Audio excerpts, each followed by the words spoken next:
ओम श्री सद्गुरुदेव भगवान की जय।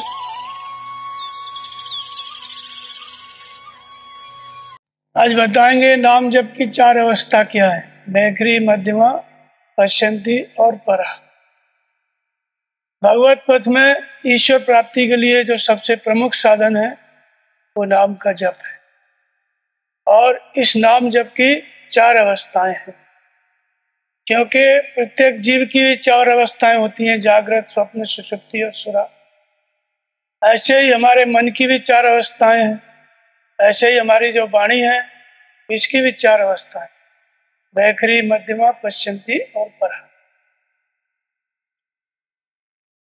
नाम जप प्रत्येक महापुरुष ने, जितने आज तक धरती पे हुए, सबने नाम का जप करके ही परमात्मा की प्राप्ति की। लेकिन उसकी अवस्थाएं चार है। बैखरी का मतलब होता है व्यक्त हो जाना, जैसे मैं बोल रहा हूं, आप सुन रहे हैं। इस बैखरी वाणी के अंतर्गत, इस वाणी को सरस्वती कहा जाता है। बैखरी वाणी के अंतर्गत जितने भी कीर्तन होते हैं, बोल करके किए जाते हैं, भगवान का गुणानुवाद किया जाता है, ये सब बैखरी वाणी के अंतर्गत आ जाते हैं। मीराबाई ने भजन गाए, मीराबाई के भजन बैखरी वाणी के अंतर्गत आएंगे सब। और कबीरदास जी के जब कोई भजन सुनाता है वो भी बैखरी वाणी के अंतर्गत आएंगे। जितने भी कीर्तन होते हैं, राम कृष्ण हरि, हरे राम हरे कृष्ण और नमो भगवते वासुदेवाय, जितने भी कीर्तन लोग करते हैं वो सब बैखरी वाणी के अंतर्गत आते हैं। अलग अलग संप्रदायों के अलग अलग जो नाम है उनका जप लोग करते हैं, वो सब भी बैखरी वाणी के अंतर्गत ही आते हैं। गुरु नानक का गुरु ग्रंथ साहिब में शब्द है, शब्द कीर्तन, वो सब भी बैखरी वाणी के अंतर्गत आता है। तो जितने भी बोल करके भगवान के गुणानुवाद किए जाते हैं सब बैखरी। रामायण का पाठ पठन किया जाता है, मानस का, वो भी बैखरी वाणी का भजन है। गीता का पठन, जितने भी शास्त्रों पे जो भी भगवान के गुणानुवाद कहे जाते हैं, लोग बोलते हैं, सुनते हैं, सत्संग प्रवचन, सब बैखरी वाणी के अंतर्गत आता है। एक तो बैखरी होती है क्योंकि भगवान प्रकट कैसे होता है? नाम निरूपण नाम जतन से सो प्रकट जिन बोल रहे हैं। नाम जप से ही भगवान की प्राप्ति है, भगवान प्रकट होते हैं। इसलिए इस नाम जप पे सभी महापुरुषों ने बल दिया।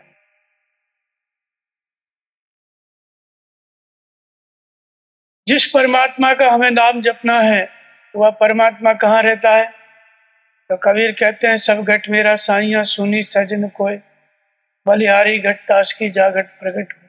सबके हृदय में मेरा परमात्मा। गीता में भगवान कृष्ण कहते हैं, ईश्वर सर्वभूतानां हृदय देश अर्जुन तिष्ठति, राम्यान सर्वभूतानि यंत्रारूढ़ा माया। सब संपूर्ण प्राणियों के हृदय देश में रहता है ईश्वर। रामचरितमानस में व्यापक एक ब्रह्म अविनाशी सचेतन घन आनंद राशि कहाँ रहता है? अस्प्रभ हृदय अच्छा दिलकारी, सकल जीव जगत दीन दुखारी, सबके हृदय में रहता है। प्रत्येक महापुरुष ने इस बात को कहा, ईश्वर सबके हृदय में रहता है। लेकिन वो ईश्वर हमसे बात कैसे करे, वो प्रकट कैसे हो, उससे हम बात कैसे करें? तो उसके लिए साधन बताया कि नाम निरूपण नाम जतन से चो प्रकट जिम बोल। जब नाम का जप करोगे तब वो प्रकट होगा। किसी को कहा गया है, हर व्यापक सर्वत्र समाना, प्रेम से प्रकट हो में जान। प्रेम से प्रकट होता है, लेकिन प्रेम कैसे होता है? तो नाम का जप करते हैं तब। तो इसलिए भगवान सबके हृदय में, लेकिन उसको प्रकट करने का, खोजने का उपाय क्या है? नाम का जप। और इसी नाम के जप के द्वारा जो तत्वदर्शी सदगुरु हैं, महापुरुष हैं, इस धरती पर जिन्होंने नाम का जप करके भगवान की प्राप्ति कर ली है, ऐसे जो महापुरुष हैं वो सदगुरु, तत्वदर्शी सदगुरु, जिनका नाम जप पूरा हो गया, नाम जप करके जिन्होंने भगवान को पा लिया, उनको हम सदगुरु कहते हैं, महापुरुष कहते हैं। उनकी खोज भी नाम के जप से ही होती है। मन कर्म वचन से, मन कर्म वचन छोड़ चतुराई, भजत कृपा करिए रघुराई, और संत विशुद्ध मिले परते ही, चितवे राम कृपा कर जी। विशुद्ध संत और सदगुरु उसी को मिलते हैं जिस पर भगवान सीधी कृपा करते हैं। भगवान सीधी कृपा ही कब करेंगे? जब मन क्रम वचन से हम भगवान के नाम का जप करेंगे। इसलिए नाम का जप यदि आपको आता है तो सारी विद्या आपके पास, सब कुछ आपके पास। और इस नाम के जप से ही ईश्वर प्रकट होता है, नाम के जप से ही परमात्मा से प्रेम होता है, और नाम का जप ही सबसे प्रमुख साधन। और इसलिए इस नाम जप की 4 श्रेणी कही गई, बैखरी, मध्यमा, पश्चंती और पर, 4 भागों में बांटा। 4 श्रेणी इसको कहा गया, और इन्हीं को 4 अवस्था कहा गया। 4 अवस्था रामचरितमानस में कहा गया कि मज्जन फल पेखी तत्काला, का कुएं पे बकव मरा। मज्जन का फल तुरंत मिलता है, कौआ कोयल हो जाते हैं, बकुला हंस हो जाते हैं। ये 4 अवस्था, ये बैखरी, मध्यमा, पश्चंती, परा की 4 अवस्था है, कौआ, कोयल, बकुला और हंस। ऐसे ही शूद्र, वैश्य, क्षत्रिय और ब्राह्मण, ये जो 4 अवस्थाएं हैं, ये भी बैखरी, मध्यमा, पश्चंती, परा की 4 अवस्था। ये 4 जो वर्ण विभाजन है, ये भी नाम जप की ही 4 अवस्था है। तो बैखरी से साधन भजन शुरू होता है। एक तो बाहर, जब तक हमें सदगुरु नहीं मिले तब तक लोग जो कीर्तन करते हैं, हरे राम कृष्ण हरि, एक वारकरी संप्रदाय महाराष्ट्र में, उसका नाम बैखरी से ही पड़ा, बैखरी का ही अपभ्रंश हो गया वारकरी। तो क्यों? क्योंकि वो बोल करके कीर्तन करते हैं, जय जय राम कृष्ण हरि। तो ये सब बैखरी वाणी का भजन है। चैतन्य महाप्रभु हुए हैं बंगाल में और उड़ीसा में, वो भी हरे राम हरे कृष्ण बोल करके कीर्तन किया करते थे जनता में घूम घूम के, वो भी बैखरी वाणी का ही भजन था। मीराबाई भजन गाती हैं, जितने भी महापुरुष हुए हैं, संत हरिदास हुए हैं, कीर्तन करते थे भगवान के नाम का। सूरदास भजन गाते थे, ये सब बैखरी वाणी का भजन।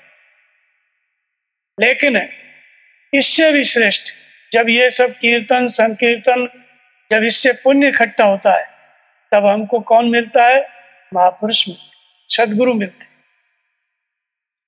जब हम हृदय स्थित ईश्वर के प्रति समर्पित हो जाते हैं, बाहर के जितने भी देवी देवता, बाहर का मानना बंद करके अपने ही हृदय में जो परमात्मा है उसके प्रति हम समर्पित हो जाते हैं, तब हमको किसकी प्राप्ति होती है?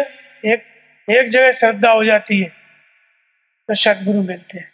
और जब सदगुरु मिल जाते हैं तो वहां जाने पर, उनके प्रति समर्पित होने पर, वो जब नाम का जप बताते हैं, तब बैखरी, मध्यमा, पश्चंती, परा 4 श्रेणियों में वो गुरु महाराज नाम का जप बताते, वहां से असली नाम का जप शुरू होता है। अब प्रश्न उठता है, कौन से नाम को जपें? नाम का जप कौन सा बताया महापुरुषों ने, सदगुरुओं ने आज तक? किस नाम का जप किया जाए?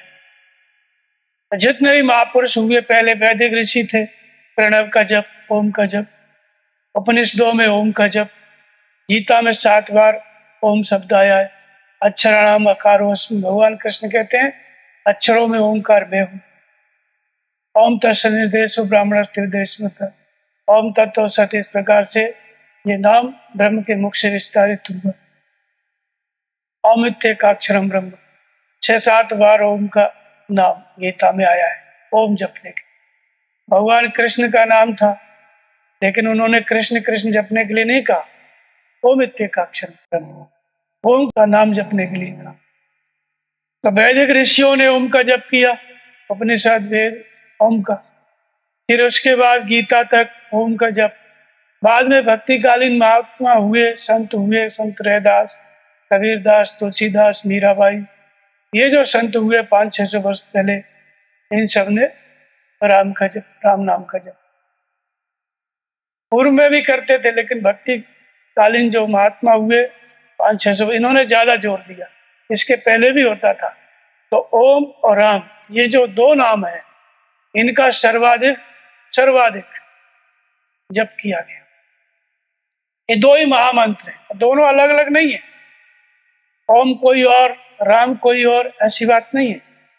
ओम इत्येकाक्षरम ब्रह्म व्याहरण मां मनुष्य।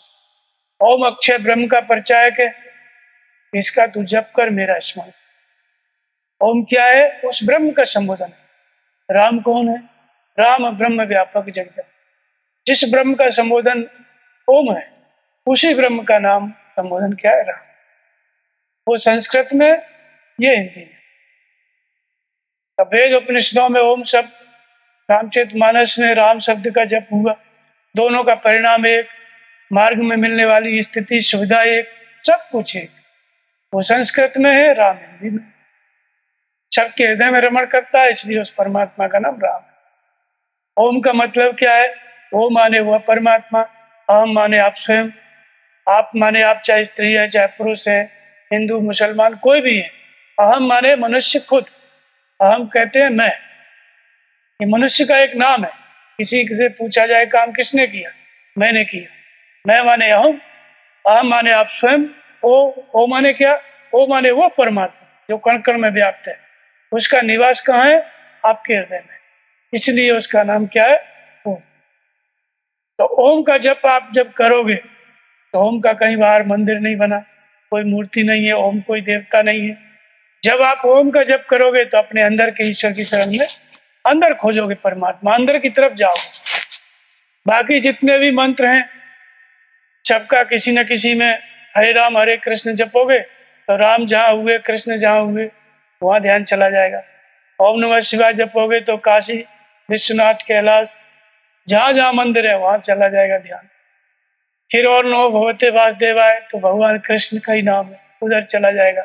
जितने मंत्र हैं बाहर कोई न कोई उस नाम का देवी देवता है, तो आपको बाहर ही भटकना पड़ेगा। एक प्रकार की प्रार्थना है, 50 प्रकार के मंत्र, कोई मंत्र नहीं है। मंत्र क्या होता है? मंत्र परम लघु जास बस विधि हरिहर सुर सर्व और महामत्य गजराज को बस कर अंकुश कर। मंत्र बहुत छोटा होता है, लंबा चौड़ा नहीं होता है। जिसके वश में ब्रह्मा विष्णु महेश साक्षात परम ब्रह्म परमात्मा भी उसके वश में होता है, और इसलिए वो मंत्र क्या है? ओम। इसी को हिंदी में राम कहते हैं, दोनों एक ही है। तो इसलिए नाम भगवान का छोटा सा होता है। कबीर कहता है राम नाम में अंतर है, कहीं हीरा है कहीं पत्थर है। राम नाम में इतना बड़ा अंतर, कहीं हीरा कहीं पत्थर, कितना बड़ा अंतर। तो इसलिए ये जो नाम जप है, जब सदगुरु मिल जाते हैं उनके द्वारा जब हमको प्रदान किया जाता है तब ये नाम जप 4 भागों में बढ़ता है, वैखरी मध्यमा पश्चिम। इसके पहले वैखरी वाणी का जो कीर्तन लोग करते हैं संसार में, वो भी वैखरी वाणी का भजन है, लेकिन उससे कल्याण नहीं होता है। कल्याण किससे होगा? जब नाम जब शुरू करेंगे आप तब। तो इसलिए जब हृदय में श्रद्धा स्थिर हो गई, सदगुरु की पहचान हो गई, सदगुरु कौन है? सदगुरु कभी बनाया नहीं जाता है। जब हृदय में स्थित ईश्वर में आप श्रद्धा स्थिर करोगे, नाम का जप करोगे या श्रद्धा स्थिर करोगे, तो भगवान ही खोज के सदगुरु प्रदान करते, अपने मन से नहीं बना सकते। भगवान प्रेरणा करके सदगुरु आपको प्रदान कर देंगे। सदगुरु जब मिल गए तब फिर वो बताएंगे उस नाम का जप करना। उन्होंने क्या बताया? आज तक सभी ऋषियों ने ओम का जप बताया, इसलिए ओम क्या है? महामंत्र। अब इस नाम को बैखरी से कैसे जपा जाता है? बैखरी से क्यों हम जपने की जरूरत है?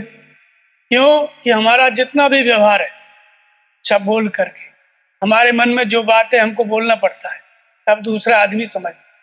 सारा संसार में व्यवहार चलता है मनुष्य का, मनुष्य से बोल के चलता। इसलिए पहली श्रेणी क्या है? वाणी। हम किस स्तर पे खड़े हैं? बैखरी स्तर पे खड़े हैं। व्यक्त करना पड़ता है हमें भावों, तो इसलिए वहीं पे हमारा मन अटका हुआ है। तो वहां से मन को हटाया कैसे जाए? तो बैखरी से बोल करके ही नाम का जप करो। इसलिए रामचरितमानस में जपे पवन सुत पावन नाम, राम नाम मणिदीप धर जिय देहरी द्वार। जीप पे राम नाम रूपी दिया रख लो। तुलसीदास कहते हैं कि अगर आप बाहर भी समृद्धि चाहते हो, सुख चाहते हो, और भीतर भी परमात्मा की प्राप्ति चाहते हो, तो इस जीप पे नाम को रख लो। राम नाम मणिदीप धर जिय देहरी द्वार। जीव से जपो। जिय जसोमत ये अंदर से, जीव से नाम के जब कोई जसोदा कहा गया जिनके पुत्र कृष्ण हुए, तो ये जीव से जपो। और इसको रामचरितमानस में बैखरी वाणी के जप को भली प्रकार उदाहरण दे करके बताया गया। जीव से कैसे जपा जाता है? जैसे हम बैठे हैं, आप बैठे हैं, मैं बोल रहा हूँ, आप सुन रहे हैं, इसको बैखरी सीधे शांति से बैठ जाओ, समय निकालो, आधा घंटा 15 मिनट, कम से कम 24 घंटे में से 15 मिनट निकालो, ज्यादा नहीं, फिर शांति से बैठ जाओ। अगर ऐसे नहीं बैठा जाता है तो कुर्सी पे भी बैठ के कर सकते हो, कोई बैठने में भी सक्षम नहीं है तो लेट के कर सकता है, चल के कर सकता है, इसमें कोई व्यवधान नहीं है। भाव कुभाव अनक आलस हो, नाम जपत मंगल रिश्त, चाहे भाव से जपो, कुभाव से जपो, नाम जपो, मंगल ही। तो बैठ करके जपो, बोल करके। मानस में इसके कई उदाहरण हैं, जैसे ओम ओम ओम, राम अथवा ओम, दो में से कोई एक चुन लो, कभी राम कभी ओम, ऐसी बात नहीं, कोई एक नाम चुन, उसी को मंत्र बनाओ। तो जैसे बोल करके आप जपोगे, शांति से बैठ जाओ, ओम ओम ओम ओम ओम ओम, से बोल करके खुद भी सुने, दूसरा भी सुने।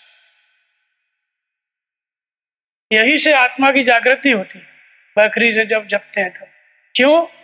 क्योंकि वो निशा सब शोभन हारा, देखे स्वप्न अनेक प्रकार। फिर जगता कौन है? तो कहते हैं नाम जी जप जागे जोगी। जीव से नाम का जप करने लगते हैं तो जोगी लोग जग जाते हैं। जोगी कौन है? जो जीव से नाम का जप कर रहा है, फिर उसकी आत्मा भी जागृत हो जाती है। तो इसलिए नाम का जप जीव से, नाम जी जप जागे जो, जीव से जपना शुरू करो। जीव से जपना, इसी को बैखरी कहा गया। जब महर्षि वाल्मीकि थे, पहले हत्याएं करते थे, डाका डालते थे। जब सप्तऋषि मिले, देव ऋषि नारद, उपदेश दिया तो उनको कहा कि नाम जपो बैखरी से। तो राम राम जपने के लिए कहा, आता ही नहीं था, मरा मरा जपो। मरा मरा धीरे धीरे राम में बदल गया, और वाल्मीकि भय ब्रह्म समाना, उल्टा नाम जपा जप। नाम शुरू किए बैखरी से, और बैखरी मध्यमा में बदल गई, मध्यमा पश्चंती, और पश्चंती पर, चारों अवस्थाओं को पार करके ब्रह्म के समानांतर हो। बैखरी से शुरू की। तो हमको नाम का जप शुरू करना है किससे? बैखरी से। बहुत से लोगों का क्या है, मन नहीं लगता है, नाम जपते हैं, तो मन को लगाने के चक्कर में मत पड़ो, नहीं तो शरीर भी उठ के चल दे। जीव को लगाओ पहले, इसलिए बैखरी है ना। बैखरी में मन नहीं लगाया, वहां क्या है, जीव से बोलो ओम ओम ओम, कानों से सुनो, जीव से बोलो, कानों से सुनो। जब सुनोगे कानों से तो मन अपने आप सुनेगा। जीव से जपोगे तो खुद भी सुनोगे, खुद सुनोगे तो मन भी सुनेगा। इसलिए जीव से जपने का, बैखरी वाणी का बहुत बड़ा महत्व है। और आरंभ यहीं से होता है। और जब किसी ने प्राइमरी नहीं पढ़ा तो मिडिल में कहां से जाएगा, इंटर कहां से करेगा? वर्णमाला का बोध तो होना चाहिए ना। तो इसलिए बोल करके भगवान के नाम का जप, ये बैखरी 15 मिनट 20 मिनट जितना टाइम मिले बैठ जाओ।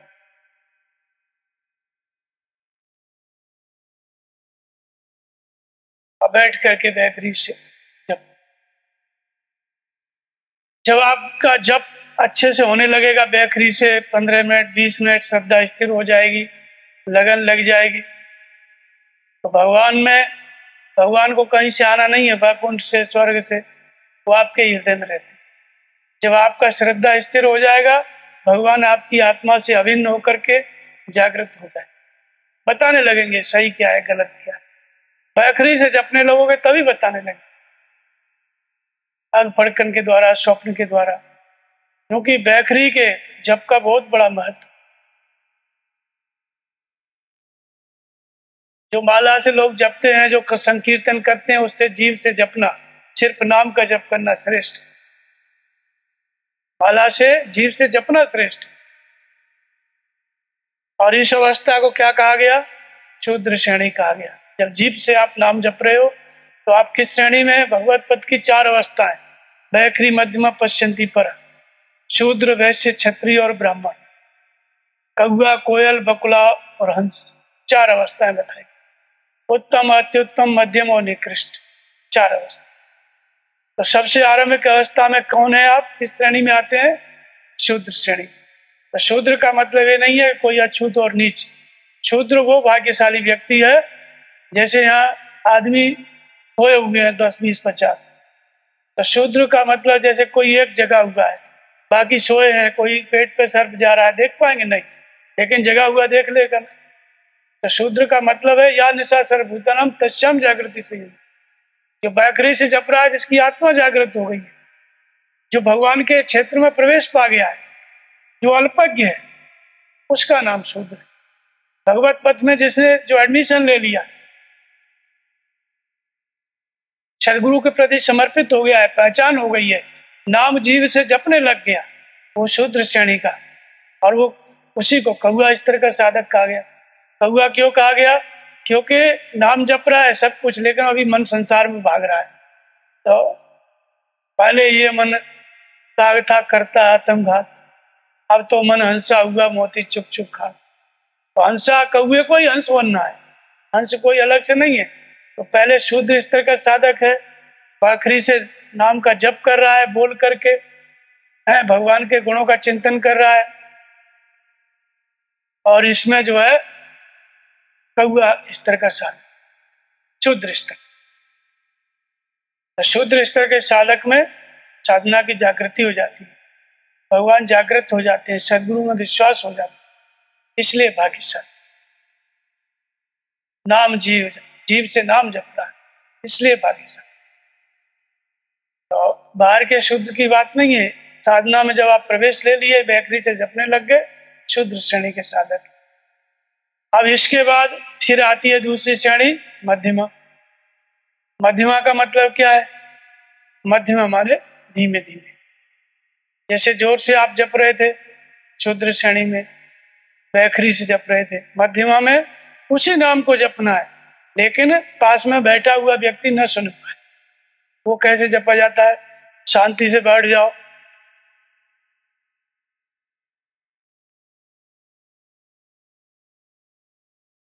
होठ हिलता रहे, और कभी कभी कंठ, जैसे आपने मोर को देखा होगा, मोर खड़ा रहता है, उसका गला हिलता रहता है, कंठ, ऐसे ही कंठ से मुंह बंद करके कंठ से भी, कंठ का सहारा, जीव के तालू का सहारा, जीव का हल्का सहारा अंदर, मुंह के अंदर जीव टच होती रहे तालू से, ये क्या है? मध्यमा। मध्यमा इसलिए कहा गया कि ऐसा स्वर है जिसको हम सुन रहे हैं, लेकिन बाजू वाला नहीं सुन रहा है, ये मध्यमा। तो ये मध्यमा श्रेणी का नाम का जप है। ये वैश्य श्रेणी का साधक है, मध्यमा से जपना है। ये कोयल है, कौआ स्तर में क्या है, ज्यादा मन भागता था, अब कोयल स्तर का साधक हो गया। जब वाणी निकलती है, कुछ बढ़िया भगवान की बात भी बता लेता है। नाम तो मध्यमा से जप ही रहा है, लेकिन वाणी भी सुधर गई कोयल की तरह, बढ़िया बोलता है, मधुर बोलता है, भगवान की बातें बोलता है, रामायण गीता की चर्चा करता है, कोयल हो गया। तो बुद्ध के शरण में एक आया था एक उनका शिष्य, पहले उसके पीछे जो है बहुत लोग, राजा लोग, महाराजा लोग पड़े थे पीछे पकड़ने के लिए, लेकिन जब जो बुद्ध की शरण में आ गया तो उसको देखा राजा ने, तो वो बढ़िया सत्संग बोल रहा था। तो पहले तो विश्वास ही नहीं हुआ कि वही व्यक्ति है क्या जिसको पकड़ने के लिए हमारी मिलिट्री पीछा कर रही। पूछा बुद्ध से तो बोले हाँ वही है, पहले आप सत्संग सुनो। सत्संग सुन के ही आए थे। बुद्ध से पूछा था कि वो बाहर बैठा हुआ जो महात्मा है वो कौन है, इतना अच्छा बोल रहा है? बोले वही है जिसके पीछे आप लोग पड़े थे पकड़ने के लिए। बोले इतना अच्छा आदमी हो सकता है? बोले हाँ। नाम जपते जपते सुधर गई, वाणी सुधर गई। तो बैखरी से आप जपेंगे, मध्यमा से जपेंगे तो वाणी में सुधार आ जाएगा, कोमलता आ जाएगी। जैसे कोयल बोलती है और एक कौआ बोलता है। कोयल कागा किसका धन हरे, कोयल किसको दे, मीठी वाणी बोल के जग अपना कर ले। तो ये मध्यमा श्रेणी का जो साधक होता है, मध्यमा से जप करने वाला वैश्य श्रेणी का साधक, उसके अंदर ये योग्यता आ जाती है और इसके अंदर मन से इंद्रियों का संयम भी करने लगता है, दैवी संपत्ति भी अर्जित करने लगता है, विधि की जागृति हो जाती है, भगवान अच्छे से रथी होकर बताने लगते हैं, ये कर ये मत कर। साधक थोड़ा बहुत समझने लगता है, आधा मन भजन में लगता है, आधा मन संसार में भागता है। इसको द्वापर युग का साधक भी कहा गया। उसको शूद्र श्रेणी के साधक को कलयुगीन साधक कहा गया और इसको द्वापर युगीन साधक कहा गया। क्यों? क्योंकि कुछ मन लगता है, दुविधा में रहता है, कुछ भजन में लगता है, नाम जप में, कुछ संसार में जाता है। ये बैखरी और मध्यमा ये दोनों घर में पूरी हो जाती है। घर गृहस्थी में आप बैखरी और मध्यमा से भजन कर सकते हैं। बैखरी मध्यमा यही चलता है। कभी ऐसे जोर से ओम ओम ओम ओम ऐसे बैठो, फिर अपने आप धीमा हो जाएगा, नाम कर अपने आप धीरे धीरे होने लगे। तो ये वैश्य श्रेणी का साधक है। कोयल स्तर का साधक मध्यमा। जब बैखरी और मध्यमा से अच्छे से नाम जप कर लिया साधक, फिर आगे बढ़ने लगता है। इसके आगे या तो साधक विरक्त हो जाता है, या घर में भी है तो भी पश्यंती जो होता है ये सबसे प्रमुख जप होता है। पश्यंती वाणी का जप होता है, ये सबसे प्रमुख होता है। और इसलिए महात्मा बुद्ध ने बैखरी और मध्यमा का चर्चा नहीं किया, सीधा पश्यंती की बात की। उन्होंने पश्यंती को क्या कहा?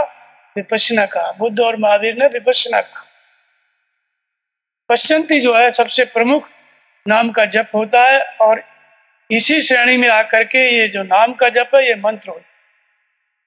इसको लोग कहते हैं गुरु मंत्र लिया कि नहीं। तो यही साधारण नाम जब पश्यंती में आप जपने लगोगे तो यही मंत्र की श्रेणी प्राप्त कर लेता है, क्योंकि मन को रोकने लगता है, मन को अंतर्मुखी करने लगता है, मन का अंतरण करने लगता है, मन को बदलने लगता है भगवान की तरफ।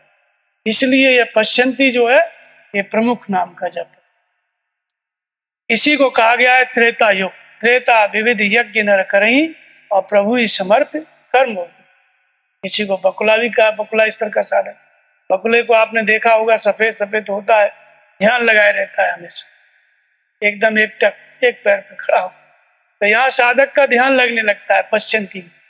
तो पश्य माने देखना, इसको देखना, श्वास को देखना।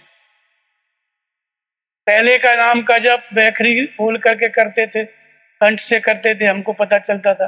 अब बोलना नहीं, अब केवल श्वास को देखना। ये जो श्वास है ये बाहर संसार से जुड़ी हुई है और भीतर परमात्मा से जुड़ी हुई है, और बीच में ये शरीर है।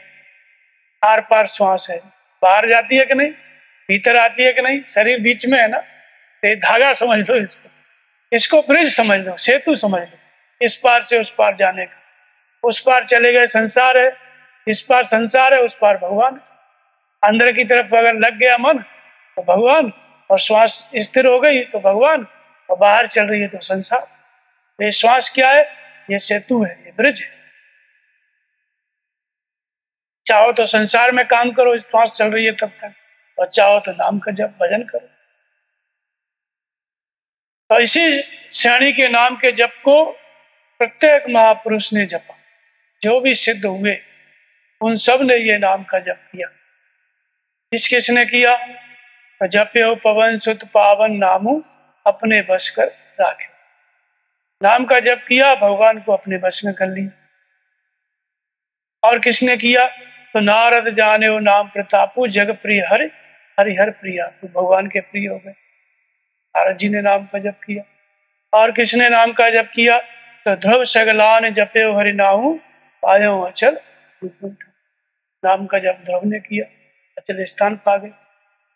प्रहलाद ने किया, मीराबाई ने, पायो जी मैंने नाम रतन धन पायो।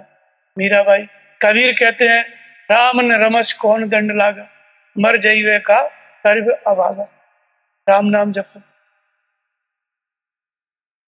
तुलसीदास राम नाम मर दीप धरे, सब जप रहे हैं।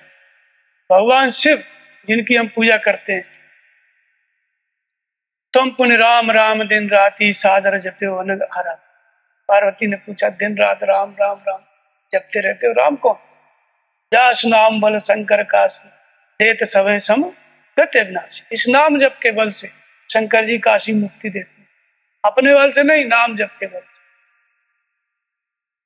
जितने भी महापुरुष हुए इस धरती पे सब ने नाम का जप किया। वैखरी मध्यमा पश्यंती, विशेष रूप से पश्यंती, जब साधना की जाती है तो पश्यंती, और इसी पश्यंती को बुद्ध ने क्या कहा? अनापान, पानापान का। बुद्ध कहते हैं अपने शिष्यों से, भिक्षुओं सुबह से शाम तक जो भिक्षु, जो साधक, जो भक्त अपने मन को, अपने चित्त को एकाग्र कर लेता है श्वास में, वो महान है। सुबह से शाम तक क्या कह रहे हैं बुद्ध? श्वसन क्रिया पे ध्यान, श्वास को देखो, श्वसन क्रिया पे ध्यान। इसी को उन्होंने क्या कहा? विपश्यना। विशेष रूप से किसको देखना? पश्चिमा ने देखना, श्वास को देखना, विशेष रूप से देखना, विपश्यना कहा, अनापान कहा। और इसी को पश्यंती कहते हैं भगवान कृष्ण, इसी को प्राणापान का यज्ञ कहते हैं। अपाने जुति प्राणम प्राणे अपानम तथा परे प्राणापान गतिरुद्वा प्राणायाम प्राण। बहुत से योगी लोग प्राण में अपान का हवन करते हैं, अपान में प्राण का हवन करते हैं। प्राणापान की गति को रोक के प्राणायाम से हो जाता है। प्राणापान का यज्ञ भगवान कृष्ण कहते हैं। और इस प्राणापान के यज्ञ को कैसे किया जाता है? प्राण वो श्वास है जो अंदर जाती है, अपान वो श्वास है जो बाहर आती है। अब नाम हमने बैखरी से जपा, मध्यमा से जपा, अब ये प्राण अपान का जप कैसे करना है, पश्चिंती का जप कैसे करना है? तो भगवान कृष्ण कहते हैं अपान में प्राण का हवन, प्राण में अपान का हवन, इसको यज्ञ नाम दें। तो इसमें श्वास को देखना है। श्वास को कैसे देखा जाता है?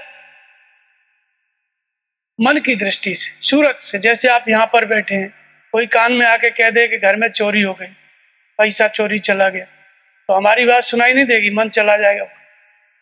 आप बैठे यहाँ हो लेकिन मन वहां का नक्शा खींच लेगा। इस दृष्टि का नाम क्या है? सूरत। कबीर ने इसको सूरत शब्द योग कहा है, मेरी सूरत सुहागन जागरी।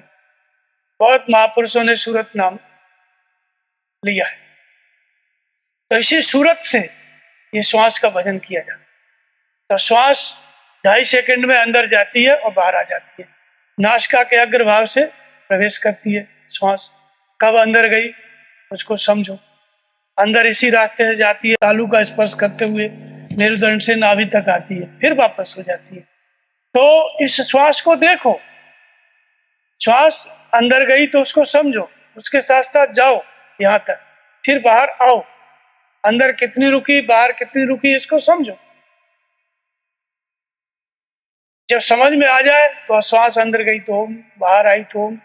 तो प्राण में अपान का हवन, जब श्वास अंदर गई तो ओम, दूसरे विचारों को नहीं आने देना, ये प्राण में अपान का। और श्वास बाहर आई तो ओम, महसूस करो। यहाँ बोलना नहीं है, जपना नहीं है, मन से महसूस करना। मन सूरत, मन एक है। अगर श्वास को देख रहा है तो दूसरे विचार नहीं करेगा, और दूसरे विचार करेगा तो श्वास को नहीं देखेगा। इसलिए इसको यज्ञ कहा। यज्ञ में आप देखते हैं हवन होता है, तेलो जो डालते हैं ना, स्वाहा बोलते हैं। तो यहाँ किसका हवन होता है? जब आप श्वास अंदर जा रही है और आपने सुना ओम, दूसरे विचार को नहीं आने दिया, तो दूसरे विचारों का क्या हो गया? हवन, स्वाहा हो गया। और वे दूसरे विचार ही हमको जन्म देते थे, वही दुख के कारण है। ऐसे ही अंदर से श्वास बाहर आई अपान, तो दूसरे विचारों को नहीं आने दिया, तो उनका क्या हो गया? हवन।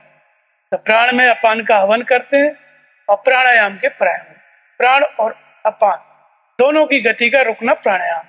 तो नाम जपते जपते बैखरी से जपा, मध्यमा से जपा, पश्चंती में श्वास अंदर गई तो ओम, बाहर आई तो ओम, अन्य विचार शांत हो गए। तो अन्य विचार शांत हो गए तो प्राणों के व्यापार पे विराम लगे। प्राण माने अंतःकरण, हमारा मन जो भागता रहता था, जब श्वास को देखने में स्थिर हो गया तो प्राण सिमट गया, प्राणों के व्यापार पे विराम लग गया। इसको प्राणायाम का। भगवान कृष्ण कहते हैं कि स्पर्शान कृत्वा बहिर्बाह्य चक्षुश्चैवांत्र विभो प्राण अपान समाकृत्वा नासाभ्यंतर चारण। प्राण और अपान को सम करो, नासिका के अंदर विचरण करने वाले प्राण और अपान को सम करो। कैसे सम करें? तो बाह्य स्पर्श, अच्छा बाहर का जो स्पर्श है, रूप रस गंध स्पर्श, आंखें देखना, आंखों का देखना स्पर्श है, कान का सुनना स्पर्श है, त्वचा का स्पर्श करना स्पर्श है, पांचों ज्ञान इंद्रियों के विषयों को समेट करके और श्वास को देखने में लगा, मन के साथ जोड़ दो इन इंद्रियों। जब स्पर्श बाहर का इंद्रियां बंद कर देंगी तो प्राण और अपान की गति सम हो जाए। परमहंस महाराज कहते हैं कि मेरी बांस, श्वास जो है बांस की तरह स्थिर है। बांस को आपने देखा है, सीधा बांस।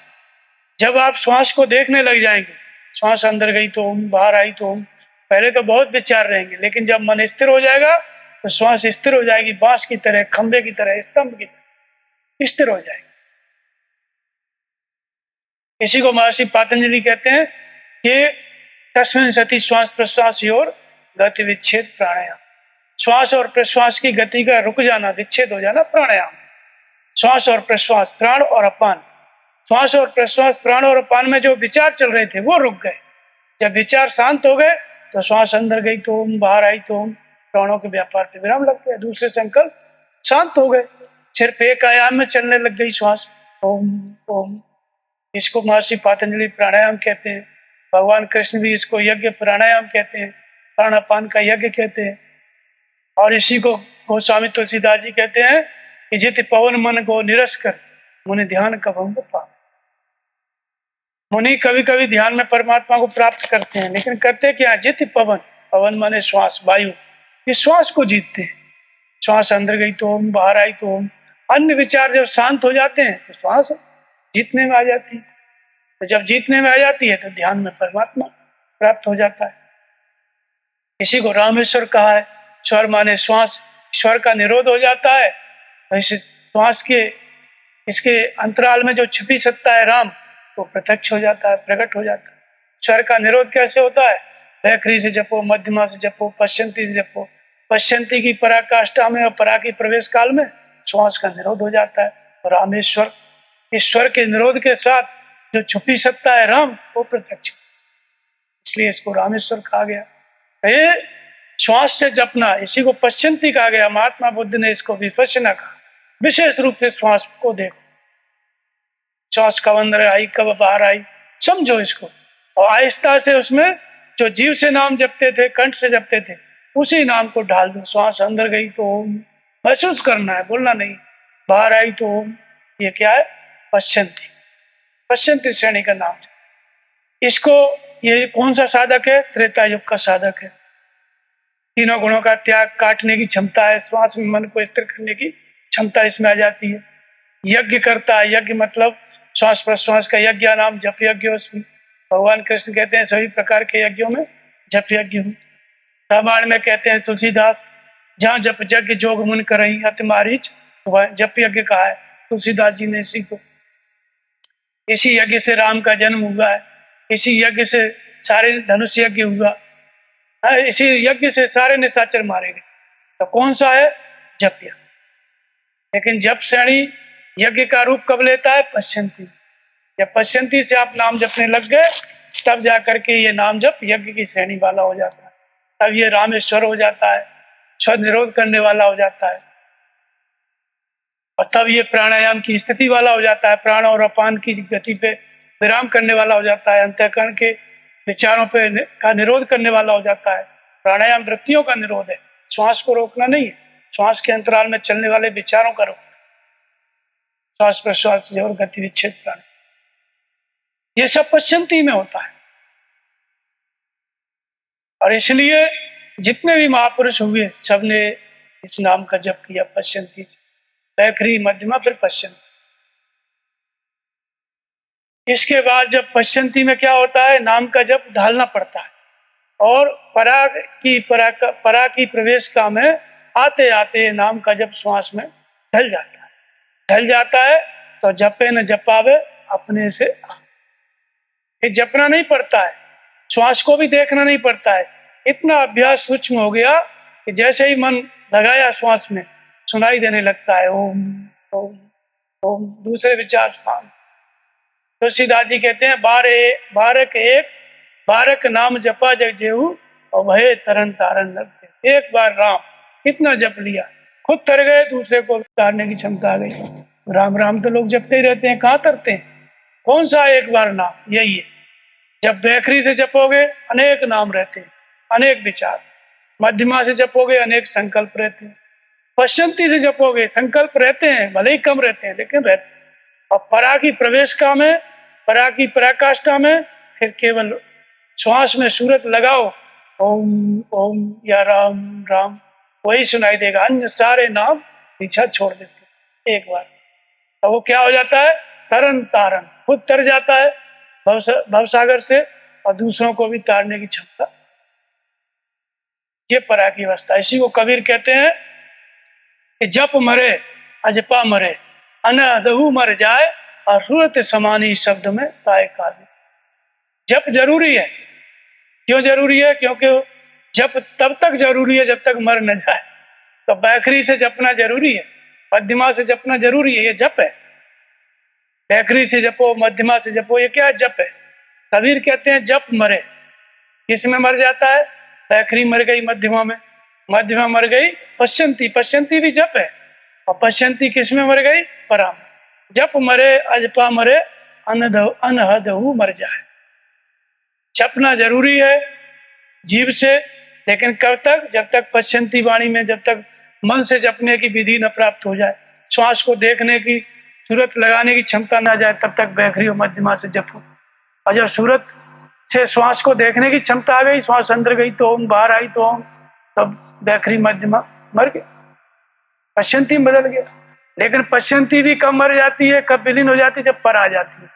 श्वास में नाम को ढालने का नाम पश्चंती है, और नाम ढल गया, सूरत लगाते ही ओम ओम अपने आप ध्वनि सुनाई देने लग गई, परा की अवस्था। इसी को कबीर कहते हैं जप मरे अजपा। इसी परा को कबीर क्या कह रहे हैं? अजपा। जप मरे अजपा मरे, अनहदहु मर जाए।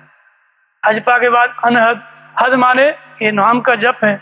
तो हम बैखरी से, मध्यमा से, पश्चंती से, परा से करते हैं, अजपा से भी जपते हैं, तो एक सीमा है, 4 घंटा, 6 घंटा, 10 घंटा हद है। लेकिन कबीर कहते हैं अजपा के बाद, परा के बाद कौन सी स्थिति आती है? अनहद। अनहद मतलब जागत में सुमिरन करे, सोवत में लो लाए, और सूरत डोर लागी रहे, तार टूट न जाए। अनहद इसको कहा, बैकुंठ इसी को कहा, इसी में विष्णु का निवास है। अनाधुंध कहा इसी को। कहने का मतलब कि अब कोई सीमा नहीं है नाम जप की, 24 घंटे होता रहता है।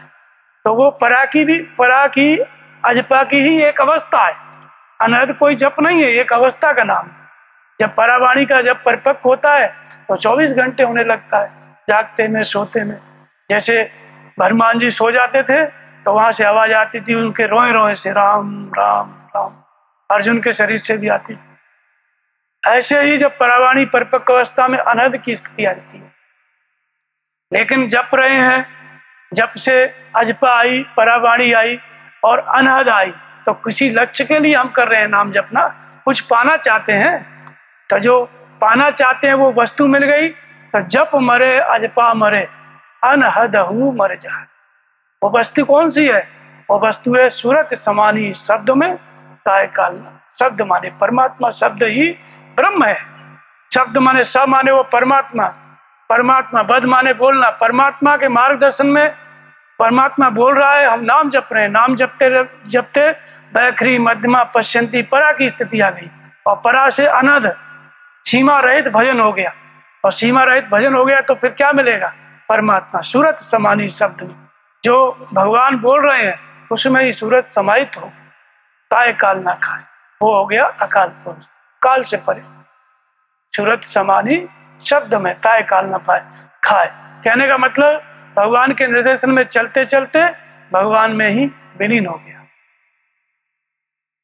कतरा दरिया में गिरा तो फना हो गया, कहा नमक की पुटली गई समुद्र की था लगाने, खुद ही खो गई। ऐसे ही नाम जपने वाला व्यक्ति सूरत लगाते लगाते जब सूरत शब्द में समा गई, भगवान के आदेश के अनुसार चलते चलते सारे विकार समाप्त हो गए, तो सूरत समा गई। जीव जो है परमात्मा में समाहित हो गया, वो भी अकाल पुरुष हो गया। काय काल ना खा, उसको काल काल नहीं खा सकता, काल से परे हो गया।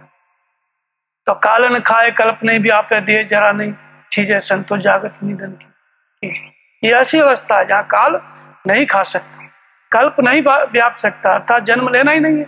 कल्प माने शरीर परिवर्तन, जन्म लेना ही नहीं है तो कल्प क्यों व्यापेगा? कालन खाए कल्प नहीं व्यापे, दे जरा नहीं चीजें, जन्म मृत्यु से परे हो गया, संतो जागत निधन कीजिए। कबीरदास कहते हैं जाग गए हो, नाम जपने में लग गए हो तो सो मत, संसार रूपी रात्रि में अचेत मत हो जाओ, जागत निधन की नाम जप कर उठ के भजनिया में लागी, सूरत सुहागिन जागरी। तो सूरत माने मन की दृष्टि, पहले व्याखरी से जपाओ, फिर मध्यमा से जपाओ और फिर पश्चंती में नाम को ढालो और नाम ढल जाएगा, परा की अवस्था आ जाएगी तो परा में नाम ढला ढलाया मिलेगा जब सूरत लगाओ। संत रैदास कहते हैं इस अवस्था को कि अब कैसे छूटे राम रट लागे। हमारी सबकी समस्या रहती है, नाम जपते हैं मन भाग जाता है। संत रैदास कहते हैं कि नाम जपने से मन हटता ही नहीं है, न चाहते हुए भी नाम जपने लगता है। अब कैसे छूटे राम रट लागे, अपने आप ही नाम जपने लगता है, जागते सोते, इसको परावाणी कहते हैं। ये अवस्था है। तो परावाणी के बाद फिर परमात्मा की प्राप्ति है, सूरत समानी शब्द में वो स्थिति है। तो इस तरह से बैखरी, मध्यमा, पश्चंती और परा, ये नाम जप की 4 अवस्थाएं। बैखरी से भजन शुरू होता है, शूद्र अवस्था है, और परा में जाकर के भजन पूरा हो जाता है, भगवान की प्राप्ति हो जाती है। इस तरह से बैखरी, मध्यमा, पश्चंती, परा, ये 4 भागों में 4 स्थितियों से गुजर करके जीव ईश्वर को प्राप्त करता है, ईश्वर का स्वरूप बन जाता है। सोई जाने जे देव जनाई, जानत तुम्हें तुम्हें हो जाए। वाल्मीकि जो है बैखरी से जपना शुरू किए मरा, और अंत में क्या है, परावाणी को क्रॉस करके ब्रह्म के समानांतर हो गए। सभी महात्मा जितने भी नाम जप से ही। बोलिए श्री सद्गुरुदेव भगवान की।